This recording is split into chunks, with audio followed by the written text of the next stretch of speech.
Rádio Rio de Janeiro passa a apresentar o programa Estudo das Obras de André Luiz. Vamos refletir sobre o livro Os Mensageiros. Produção e apresentação, Marcos Antônio e Tereza Cristina.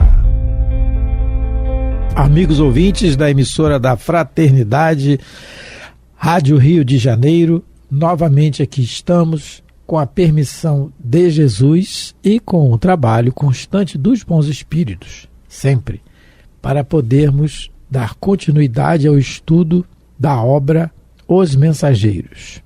Obra que foi ditada pelo Espírito André Luiz e que foi psicografada pelas mãos abençoadas do apóstolo da mediunidade Francisco Cândido Xavier. Olá, caros ouvintes. Então, vamos começar o nosso estudo. Estamos no capítulo 13, Ponderações de Vicente.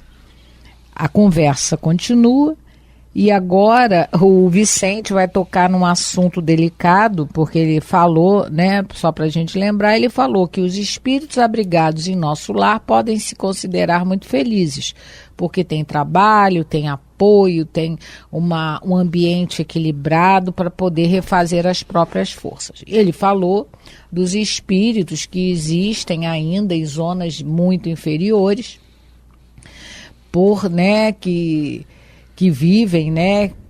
E a gente lembrou, lendo lá no livro No Mundo Maior, no capítulo 17, em aprendizado, não é? Isso, 17. Não, no Limiar das Cavernas, não é aprendizado não. No Limiar das Cavernas a gente viu a situação de grupos de espíritos que são considerados criminosos no mundo espiritual por conta de erros muito graves que cometeram contra si mesmo e contra o próximo. Lemos também o livro Libertação, porque aí o Vicente vai falar que os médicos, muitos deles estão em condições muito difíceis após a desencarnação. Por quê? Não souberam honrar, não é, a profissão que tinham, porque para Deus o médico é um sacerdote da saúde, como ele coloca aqui, né?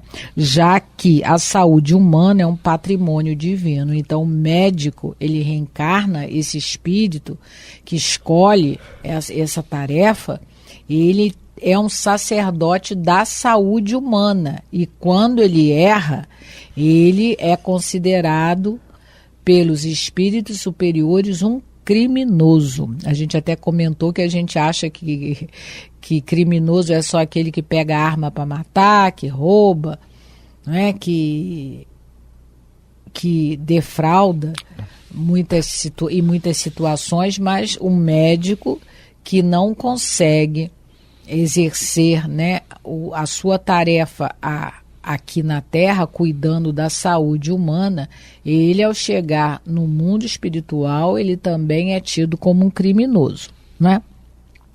Ele diz que quem age assim paga caro a indiferença de não ter se importado com a saúde humana. E aí o Vicente também falou sobre Jesus, que Jesus, né, além de mestre, ele foi médico também.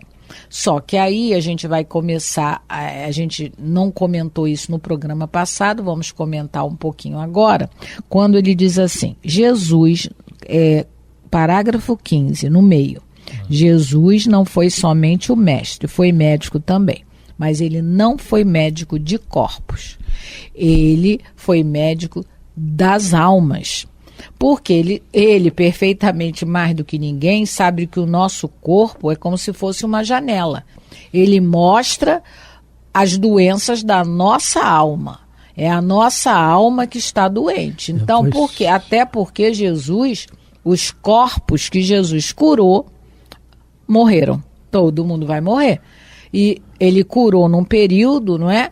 Mas ele também, já junto com a cura física, né, o restabelecimento do equilíbrio físico, ele orientava as pessoas para que elas não, ao sair dali, não tivessem o mesmo comportamento anterior. Isso quer dizer, não cometessem os mesmos erros, para que não acontecesse coisas piores ainda. Então, quando o Vicente está dizendo para a gente que Jesus foi médico, a gente tem que entender que ele foi médico das almas, porque ele sabia, né? E nós agora com o espiritismo, e com a própria doutrina cristã, a gente vai entendendo que a nossa alma é que adoece. O nosso corpo é o reflexo das nossas doenças. Então, a verdadeira saúde é a saúde da alma, não é? E por quê? Olha só, a gente às vezes gosta de fazer uma comparação. Chico Xavier, né? Ele tinha doenças, mas ele não era doente na alma. Ele tinha, não nessa encarnação, ele tinha algumas problemáticas no olho, tinha o problema também de um eczema, ele tinha angina, mas era reflexo de situações anteriores, ao que parece, mas ele não era um doente, porque a sua alma não era doente, a sua alma era sadia. Então Jesus veio para estimular, para que todos cuidassem melhor da alma, para que o corpo não tivesse a necessidade de expungir, botar para fora aquelas situações danosas da nossa alma. É como uma lata de lixo, ou a gente pode comparar assim também. O nosso corpo é uma lata de lixo. Uma lata, não de lixo. Mas se a gente só coloca lixo mental, se a gente só cultiva vícios, defeitos, aquela lata que podia ser uma lata, vamos supor assim, de um perfume, ela é uma lata de lixo. E se vocês já notaram, já devem ter notado, que quando você vai colocando muito lixo, tem uma hora que o negócio sai para fora. Não tem como. Apodrece, dá bicho e aí aquilo extrapola. Então o nosso corpo, mal comparando, é uma lata. Se você cultiva na sua alma virtudes, pensamentos bons, você vai, cada vez mais você vai colocando isso para fora. E cada vez menos o seu corpo vai adoecer. O contrário também é verdadeiro. Quanto mais lixo mental, quanto mais coisa você colocar para dentro, tem uma hora, que você cultivar dentro, colocar para dentro, não, cultivar dentro é uma hora que a coisa extrapola.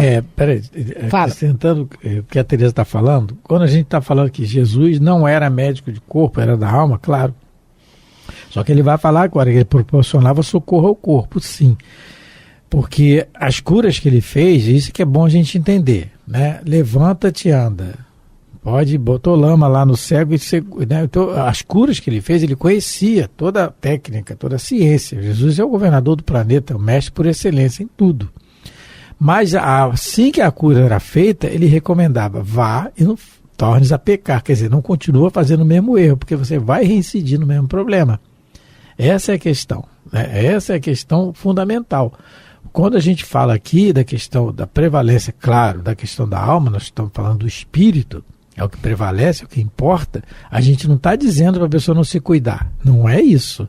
Até porque nós estamos falando, os espíritos, repetindo o que os espíritos dizem, sempre é bom lembrar isso. Que o nosso corpo, essa máquina maravilhosa, é um empréstimo. E todo empréstimo, a gente gostaria de que, quando a gente empresta alguma coisa a alguém, a gente não gosta que alguém devolva no mesmo estado que a gente deu, direitinho, novinho, não é bom assim? Ou a gente gosta de receber a coisa deteriorada? Quem gosta? Não é assim. Então a responsabilidade nossa, sim, em cuidar dessa máquina enquanto a gente está encarnado. É o corpo. O problema é a gente desviar a atenção só para ele, em detrimento do que é real, que é o espírito. É isso que a gente está falando. Quer dizer, que a gente está repetindo o que os espíritos dizem. Por isso... Que a gente mesmo não consegue. Que a gente mesmo não consegue. Fazer ainda. A gente não consegue. A gente é muito mais preocupado com a cura do corpo do que com a cura da alma. Com a cura da alma. Esse é o desequilíbrio nosso. A gente não está dizendo que não é para cuidar cuidar do corpo, de jeito nenhum. Suicídio indireto, existem muitos na questão de não cuidar do corpo, não é? Então, vídeo André Luiz. Mas vamos continuar. No livro Pensamento e Vida, no capítulo 15, o Emmanuel vai colocar uma página sensacional intitulada Saúde, não é? Olha só, porque ele vai dizer justamente isso que a gente está comentando aqui, que a saúde humana, ela depende da saúde anímica, da saúde da tua alma. Olha o que ele diz. Saúde é a posição de assim como a posição de uma residência que denuncia as condições do morador. Então ele está dizendo que a saúde, ela é igual uma casa, que quando você entra, você já sabe se o morador é zeloso, é relaxado, é negligente. Você dá para notar. A saúde do corpo, quando a gente vê que o corpo está com muita problemática, na maioria dos casos, se não for uma missão, que é a exceção, são almas com muito comprometimento. E aí ele vai dizer o que pode piorar a nossa condição no corpo físico, na nossa saúde. A falta cometida, seja qual ela for, a falta cometida é contra a lei de Deus. Opera em nossa mente um estado de perturbação, a qual não se reúnem simplesmente as forças desvairadas do nosso arrependimento, mas também as ondas de pesar e acusação da vítima e de quantos se lhe associam ao sentimento, instaurando desarmonia de vastas proporções nos centros da alma, a percutirem sobre a nossa própria instrumentação. Olha o que ele está dizendo. Quando a gente comete uma falta contra a lei de Deus e contra a lei dos homens, a gente não só aquele remorso, aquela consciência de culpa vai nos fazer adoecer, como também as ondas mentais que chegam das nossas vítimas para nós. Olha o que pode piorar a nossa saúde. Aí ele diz mais um pouco. Isso é muito importante, a gente entender que o mal que a gente faz para o outro volta para nós, como ele diz aqui, em ondas de pesar e acusação das nossas vítimas. E outra coisa que ele vai falar que também piora a nossa saúde: a cólera, a raiva, o desespero, a crueldade, a intemperança criam zonas mórbidas de natureza particular no cosmo orgânico, no corpo, impondo às células a distonia pela qual se anulam quase todos os recursos de defesa. Os nossos sentimentos ruins, de cólera, desespero, crueldade, cria, é um terreno fértil para que as nossas células que poderiam combater certas doenças não conseguem agir. E ele diz mais um pouquinho: nossas emoções doentias, mais profundas, qualquer que sejam, geram estados enfermiços. Então nós adoecemos porque a nossa alma, ela está sendo alimentada por emoções doentias. Que aí ele, mais um pouquinho, esse capítulo é excelente para a gente meditar, não é? Quando a gente tiver aquelas explosões de emoções negativas. Os reflexos dos sentimentos menos dignos que alimentamos voltam-se sobre nós mesmos, depois de convertidos em ondas mentais, tumultuando o serviço das células. Jesus, sabendo disso, o objetivo dele era curar a nossa alma, porque o nosso corpo, mais cedo ou mais tarde, porque todos os leprosos e cegos que ele curou morreram. Mas a nossa alma é imortal. Então, se cada encarnação a gente conseguir, de alguma maneira, tentar, nos esforçarmos, porque não é fácil, a equilibrar as nossas emoções, os nossos sentimentos, os nossos pensamentos, nós vamos daqui a pouco obter a cura real, que só a própria pessoa consegue. A não cura tem. real, como diz aquela música, vai além da razão, Então, a nossa cura real é a cura do espírito. É isso que a gente tem que procurar. Não esquecendo, porém, que os espíritos dizem que o não cuidar da doença quando ela nos chegar, seja ela qual for, o nome disso é irresponsabilidade. O não cuidar, quando há necessidade de fazer um esforço, um exercício físico, quando há necessidade, o nome disso, e não fazer, o nome disso é preguiça. Os espíritos dizem. E o não cuidar da alimentação, quando tem que se cuidar, o nome disso é indisciplina.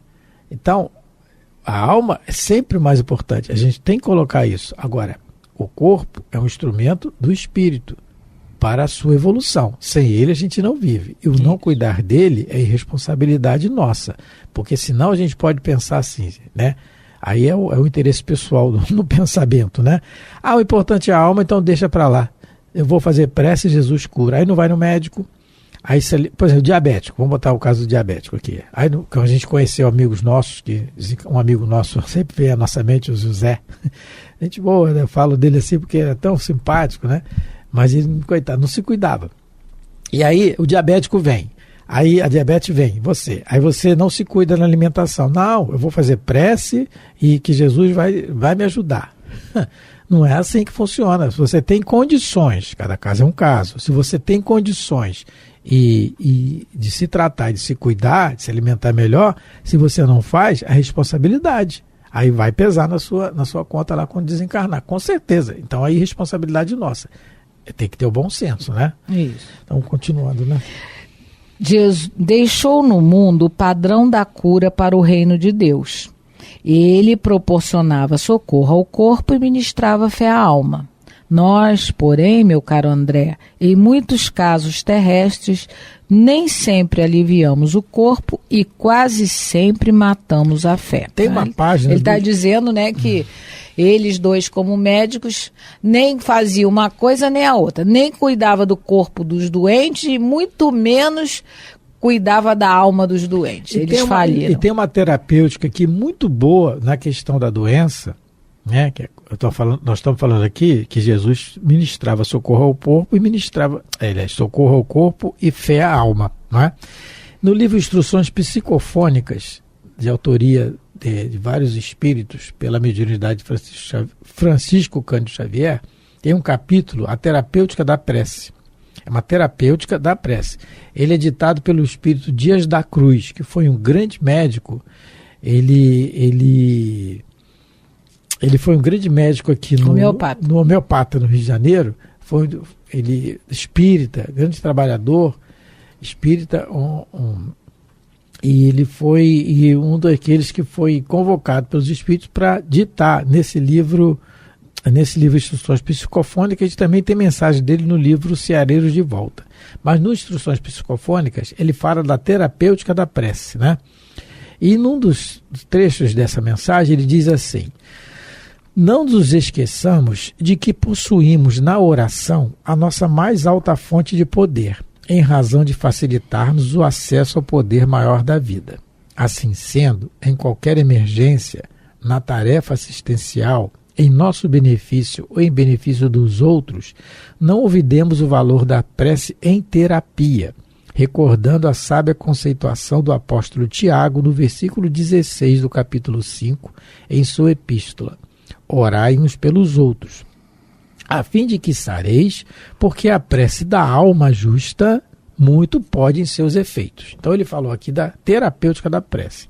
E no livro Ceareiros de Volta, tem uma página dele dizendo ao encontro da paz, em que um trecho ele diz assim: perdão e esquecimento de todo mal avantajam-se indiscutivelmente ao relaxe por barbitúricos. Serviço desinteressado ao semelhante é a melhor terapia ocupacional. Disciplina no prato, frequentemente, ainda é a receita ideal para perder peso. Em muitas ocasiões, trabalho maciço é pronto socorro à extinção da insônia. No labirinto de temores difusos, evita o bloqueio dos próprios pensamentos, abre o coração à fraternidade, né? Então ele está dizendo aqui, ele diz assim: o copo d'água fluídica, gratuito e simples, é mais prático de ser usado que a injeção intravenosa. Ele não está dizendo que não é para tomar injeção, mas é mais prático para a gente. Então, juntar uma mensagem que ele dá, se a gente unir essa mensagem aqui da terapêutica da prece com essa aqui ao encontro da paz, ele está nos recomendando, como o Vicente falou com o André Luiz, que Jesus ministrava fé à alma, e na praticidade do dia a dia, essa fé à alma é isso aqui, é nós valorizarmos o espírito no sentido de nos disciplinarmos e cultuarmos a oração em cima disso. Agora, a oração daquele que se esforça na justiça divina, que é o que ele está dizendo aqui. Aí sim, o copo d'água fluide com a praticidade, que muitas vezes vai fazer melhor efeito com a injeção intravenosa. Tem que tomar injeção intravenosa quando necessário. Antibiótico terapia. Está aí, Jesus enviou a ciência para nos ajudar. Agora, a gente não pode esquecer jamais da questão do espírito ligado à oração. Isso. Então vamos continuar. Parágrafo 16. As palavras sensatas do amigo caíam-me na alma como raios de luz. Tudo era verdade, simples e bela. Ainda não pensara, de fato, em toda a grandeza do serviço divino de Jesus médico. Ele expulsara febres malignas, curara leprosos e cegos de nascença, levantara paralíticos, mas nunca ficava apenas nisso. Reanimava os doentes, dava-lhes esperanças novas, convidava-os à compreensão da vida eterna. Tereza, tem um só para emendar no raciocínio, esse trecho aqui tem um exemplo de vida, que até Divaldo Pereira Franco gosta de falar em algumas palestras, que é de Viktor Frankl. E a gente pesquisou um pouco sobre ele. Ele teve preso, judeu que era, austríaco, mas judeu.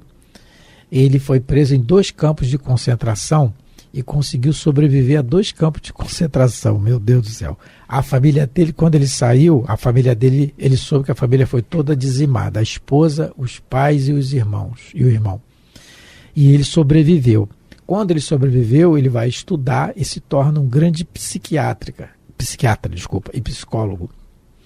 E aí, a mensagem que ele traz, a contribuição que ele traz, né, nas suas teorias, ele vem dizer que do sentido da vida, que ver qual é o sentido da nossa vida e fazer disso a principal motivação para a gente viver, motivação das pessoas. É muito bonito o trabalho dele. Então, quando o Vicente está falando aqui, que Jesus reanimava os doentes, dando esperanças novas, é quando ele manda esses missionários. Porque a história desse homem é incrível. Ele consegue sobreviver só mesmo a gente, com a doutrina espírita, para explicar 2 campos de concentração. Ele sai de lá esquálido, né? Então ele consegue, na sobrevivência, ele luta, ele, em vez de ficar com ódio do mundo, porque ele sofreu aquilo, e a família foi dizimada, não. Ele faz uma obra monumental, né? Ele fala da teoria dele, se baseia em 3 conceitos: liberdade de vontade, que é o livre-arbítrio, vontade de sentimento, sentido de vida. É muito bonita a obra dele. Por isso que eu falei, o Divaldo falava tanto nesse moço nas palestras, né? Então são esses missionários que Jesus envia para nós em todos os campos da ciência, em todas as religiões, né? Muito, no sentido da vida, Viktor Frankl. Quem quiser pesquisa lá, que é muito bonito. No próximo programa a gente vai falar mais um pouquinho sobre o médico Jesus. Isso. Agradecendo a todos pela atenção, pelo carinho. Lembrando que hoje continuamos a estudar o capítulo 13 do livro Os Mensageiros. E estamos estudando, por isso que às vezes eu ouvi, poxa, mas ainda estamos no capítulo 13? Mas é que a gente não está somente lendo, tem muita informação, né? Quando a gente começou a estudar o Espiritismo, a gente via quantas informações tem nas entrelinhas, quantas mensagens tem aqui, não é? Então, é nisso que a gente se pauta para a gente estudar. Fiquem com Deus. Muita paz de Jesus a todos. Você ouviu pela Rádio Rio de Janeiro o programa Estudo das Obras de André Luiz, com o livro Os Mensageiros. Produção e apresentação Marcos Antônio e Tereza Cristina.